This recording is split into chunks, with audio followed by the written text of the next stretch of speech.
आइए Nifty 50 on my view में आप सभी का स्वागत है। उम्मीद करता हूँ फ्राइडे भी आपके लिए बेहद अच्छा रहा हो। एक तो ह्यूज गैप अप जहाँ पे रहा निफ्टी 50 का 269 पॉइंट्स का, उसके बाद आप देख सकते हो कि एक हल्का सा ही हाई बना निफ्टी 50 का अराउंड 24,419 और उसके बाद निफ्टी 50 जहाँ पे हमारे रेसिस्टेंस जोन के बीच में ही रही। हालांकि 2 पॉइंट थे जहाँ पे 10:30 के करीब जहाँ पे थोड़ा सा बाहर निकली और उसके बाद 2:10 के आसपास थोड़ा सा बाहर निकली कि हाँ may be it's on upside, but हमेशा कंफर्मेशन ज़रूरी रहती है हमारे पास। फॉर एग्जांपल मान लीजिए हमारे पास क्लोजिंग कैसे इम्पोर्टेंट होती है। क्लोजिंग का अगर मैं आपको बताऊं जहाँ पे, तो यहाँ पे देख लेते हैं अपर साइड में इम्पोर्टेंट कैसे होती है। देखिए जहाँ पे आप देख रहे हो इस ग्रीन कैंडल को, ये इस पैरेलल चैनल के अंदर भी है और पैरेलल चैनल के बाहर भी है और इसकी क्लोजिंग है ग्रीन। अब फिर अगली कैंडल जहाँ पे बनी है इसमें आपके पास रेड कैंडल है, क्लोजिंग पैरेलल चैनल के बाहर भी है और क्लोजिंग पैरेलल चैनल के अंदर भी है। फिर इसके आगे ग्रीन कैंडल है, ये भी लगभग पैरेलल चैनल के बाहर और अंदर है।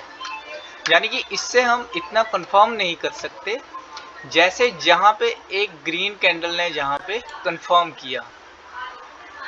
और यहाँ पे आपने जस्ट इतना देखा होगा कि जो इसने रिसेंटली हाई बनाया है जहाँ पे 24,405 का, उसके ऊपर इसकी क्लोजिंग नहीं है। जहाँ पे क्लोजिंग है 24,403 की और ये है हाई 24,405 का। और उसके बाद देखिए अब इस कैंडल का हाई है जहाँ पे 24,409 का और इसकी क्लोजिंग है 24,414 की। तो जहाँ पे कहीं ना कहीं एक अगर कैंडल के अकॉर्डिंग देखें जहाँ पे एक एंट्री बनती है, लेकिन जहाँ भी कंफर्मेशन नहीं है, क्योंकि लाइन चार्ट के हिसाब से अगर देखें तो यहाँ पे इस पॉइंट का यहाँ पे टच होकर ऊपर बढ़ना सही में कंफर्मेशन रहता है। तो हमेशा आप अगर कैंडल चार्ट को देखते हैं तो साथ के साथ में आपको लाइन चार्ट भी देखना जरूरी रहता है। लाइन चार्ट हमारा क्लोजिंग बेस पे होता है, जैसे कि कैंडल की क्लोजिंग होती है उस हिसाब से आप देख सकते हो लाइन की क्लोजिंग रहती है। तो हमेशा आपको कैंडल की क्लोजिंग का मैटर रहना चाहिए, कैंडल के कलर का मैटर रहना चाहिए।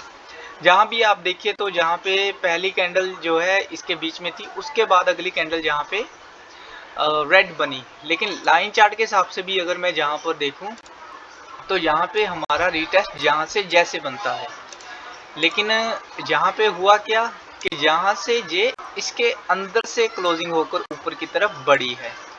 तो ऐसे कुछ पॉइंट्स है आपको जो नोट रखने चाहिए जो हमारे ट्रेडिंग सेशन में हमारी मदद करे। तो इस हिसाब से आपने इसे देखना है। तो ओवरऑल कहीं ना कहीं इसने अपने रेसिस्टेंस जोन के अंदर क्लोजिंग दी है। तो थोड़ा सा जहाँ पे अब हमें वेट करना है कि कहीं ना कहीं इसके ऊपर की तरफ क्लोजिंग दे जहाँ पे, या फिर नीचे की तरफ क्लोजिंग दे।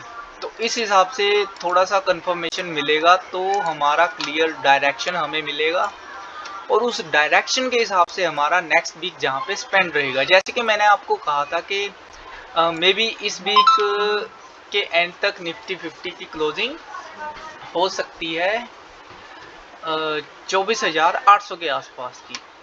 तो उस हिसाब से मैं वीक की जो एनालिस करूँगा उसमें ज़रूर इसका डिस्कस करूँगा।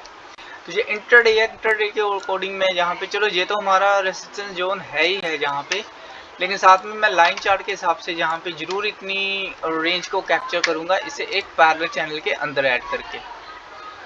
तो मैं इसे अगर जहाँ पे हमारे बन रहे हैं 399 और जहाँ पे 415 और नीचे की तरफ है 327, लगभग 100 पॉइंट जहाँ पे है। लेकिन मैं यहाँ पे जस्ट इन पॉइंट्स को ही कैप्चर करना चाहूँगा जहाँ पे इसका रेसिस्टेंस क्रिएट हो रहा है।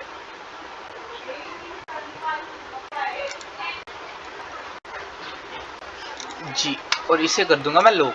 तो सिंपल सा है जी कि एक तो चलो हमारे पास रेसिस्टेंस है जहाँ पे।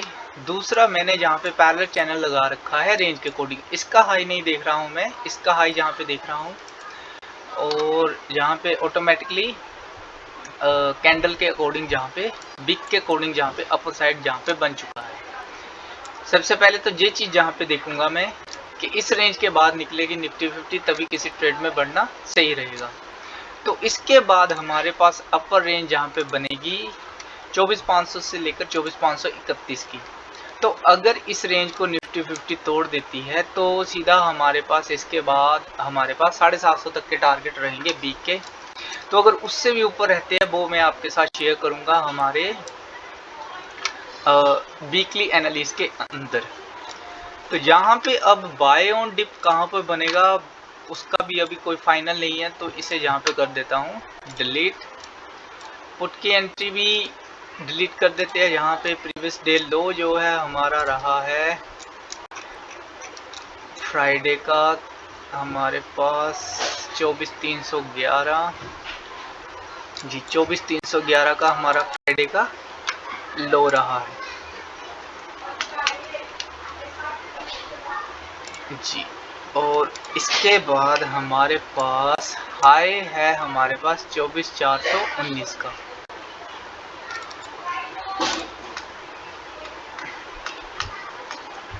तो ये चीज़ें हो गई हमारे पास अपडेटेड।